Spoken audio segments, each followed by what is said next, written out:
Assalamualaikum warahmatullahi wabarakatuh. Innal hamdalillah nasta'inuhu wa nastaghfiruh wa na'udzu billahi min shururi anfusina wa min sayyiati a'malina. May yahdihillahu fala mudilla lahu wa may yudlil fala hadiya lahu.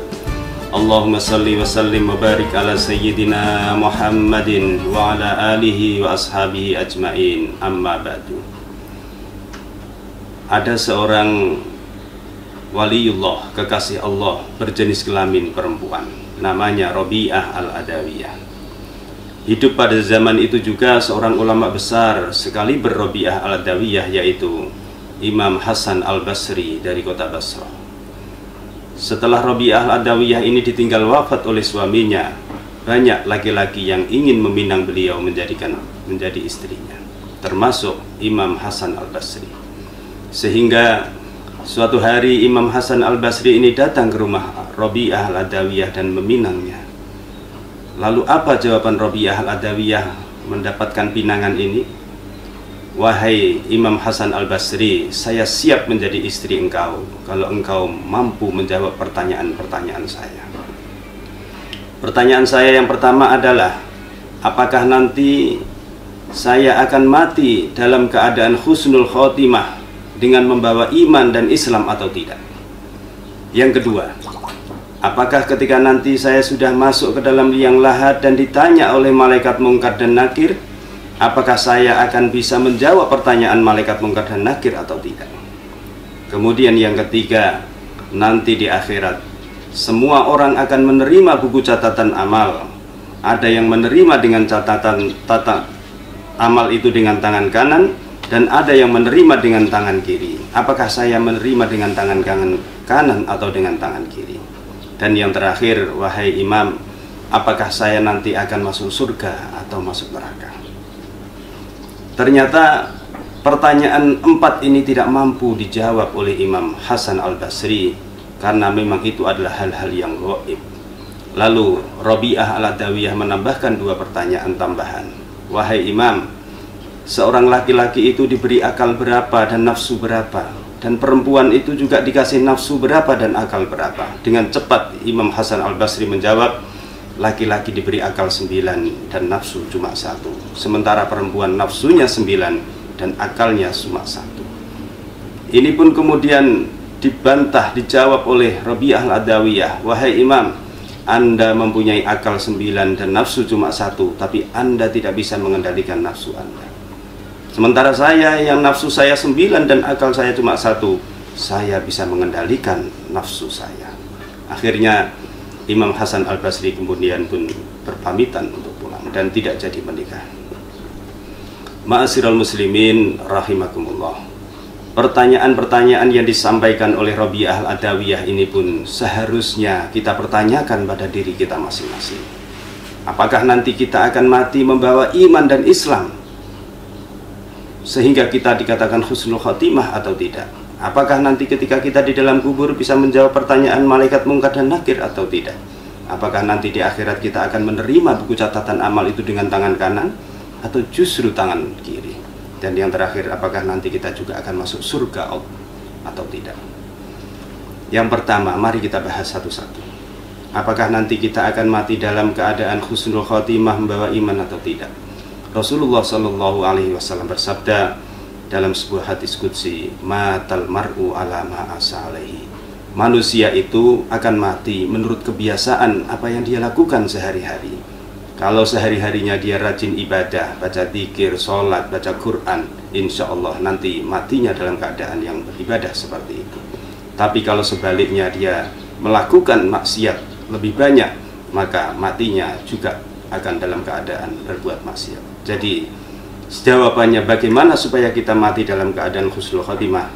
Jawabannya adalah kita harus memperbanyak amal soleh, memperbanyak ibadah kepada Allah. Kemudian yang kedua, bagaimana supaya nanti kita bisa menjawab pertanyaan malaikat Munkar dan Nakir? Jawabannya adalah sama, hadis Rasulullah Sallallahu Alaihi Wasallam.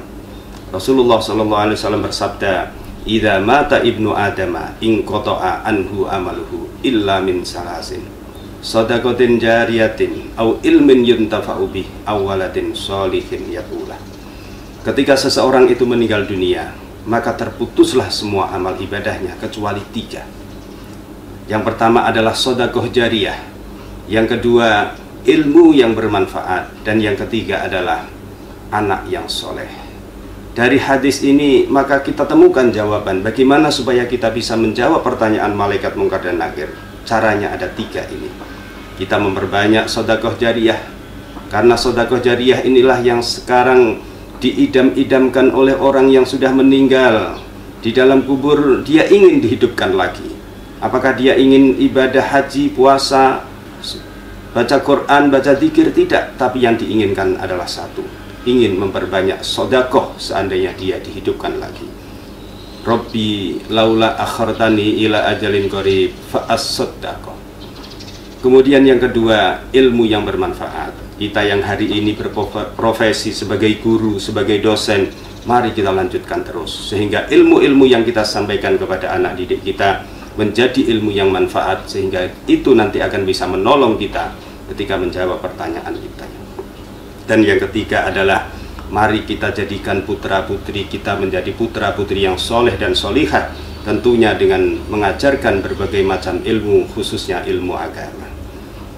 Ma'asyiral muslimin rahimakumullah. Kemudian yang ketiga adalah apakah nanti kita di akhirat akan bisa menerima buku catatan amal itu dengan tangan kanan atau tangan kiri. Ma'asyiral muslimin, ada satu tahapan di hari kiamat nanti yang disebut dengan yaumul hisab. Semua amal ibadah kita, maksiat, dosa-dosa kita semuanya akan ditimbang. Pada saat itu satu persatu manusia akan ditimbang amal perbuatannya. Allah memanggil si fulan, wahai fulan, silakan kamu maju ke sini. Ada apa ya Allah? Apakah ini buku catatan amal dosa kamu? Benar ya Allah. Sebanyak ini. Benar ya Rasulullah. Ada 99 lembar catatan dosa. Wahai fulan, apakah kamu tidak punya catatan amal ibadah sedikit pun? Tidak punya ya Allah. Wahai fulan, silahkan kamu periksa lembaran-lembaran ini. 99 lembar para hadirin, ma'asyiral muslimin. Satu lembarnya, panjangnya, kertasnya itu adalah sejauh mata memandang. Na'udzubillah, summa na'udzubillah. Wahai fulan, apakah kamu tidak punya amal ibadah sedikit pun? Tidak punya ya Allah. Akhirnya Allah mengeluarkan secarik kertas kecil sebesar kartu nama. Di kertas itu ada tulisan La ilaha illallah. Wahai fulan, kata Allah, kamu dulu ketika mau menikah kamu sempat mengucapkan 2 kalimat syahadat. Di dalam syahadat itu ada lafaz La ilaha illallah. Kamu pernah berbuat baik 1 kali seumur hidupmu. Kata fulan, apa artinya ya Allah? Kertas sekecil itu dibanding buku catatan amal saya yang luar biasa banyaknya itu. Tidak wahai fulan, mari kita timbang. Maka kemudian kertas kecil ini ditaruh di sebuah anak timbangan sebelah kanan, dan catatan dosa itu ditaruh sebelah kiri. Apa yang terjadi?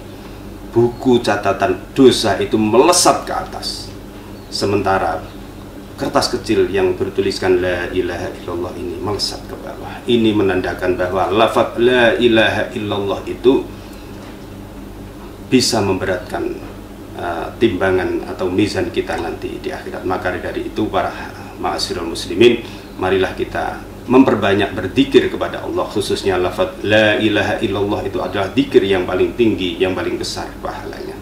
Kemudian yang terakhir, yang keempat, apakah nanti kita akan masuk surga atau neraka? Kalau yang pertama, kita bisa mati dalam keadaan husnul khotimah. Yang kedua, bisa menjawab pertanyaan malaikat mungkar dan nakir di kubur. Kemudian yang ketiga, kita menerima buku catatan amal itu dengan tangan kanan. Maka insya Allah nanti kita akan masuk surganya Allah Subhanahu wa Ta'ala. Pemirsa Kampus Ramadan Universitas Siddhartha Pasuruan, mudah-mudahan kita bisa memetik kisah yang saya sampaikan yang berada di dalam hadis yang saya sampaikan tadi. Amin amin ya rabbal alamin. Wallahul muwaffiq ila aqwamit thoriq. Wassalamualaikum warahmatullahi wabarakatuh.